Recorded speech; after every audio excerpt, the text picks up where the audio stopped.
think what Apple has done by engaging in a partnership with China as a big supplier.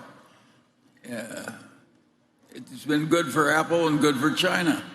That's the kind of business we ought to be doing with China. Everything that increases the tension between the two companies is stupid, stupid, stupid. Yeah, that guy hit the nail on the head.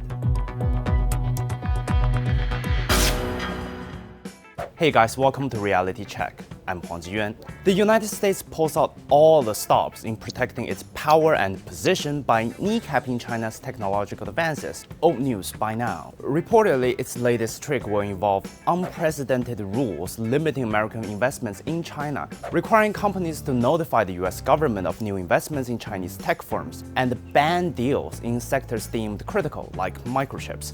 Bill Gates said it won't work. In a recent interview with Financial Times, he said he doesn't think the US will ever be successful at preventing China from having great chips. The United States is basically forcing China to spend time and a lot of money to make their own chips. And China is at scale to catch up fairly quickly. It is happening. Between 2012 and 2022, China's number of R&D personnel, high-tech companies, and high-tech zones have all risen substantially. In 2022, China's gross domestic expenditure on R&D reached more than 3 trillion yuan, surpassing the 3 trillion milestone for the first time. It's the world's second largest R&D spender. Based on Bloomberg's analysis, China has overtaken the United States in the number of supercomputers and in the global share of high-impact AI papers. According to the Australian Strategic Policy Institute, China leads in 37 of the 44 technologies it tracked.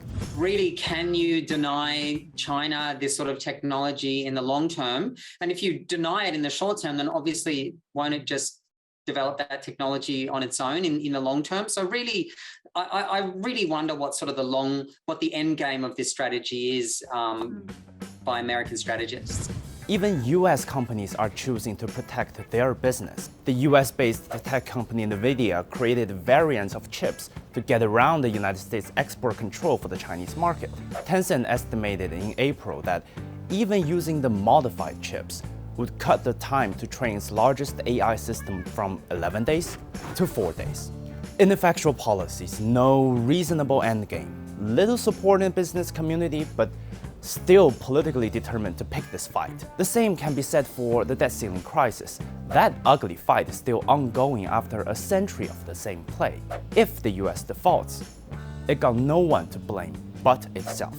Letting politics bury in logic and reasons, like Munger said, is quite stupid.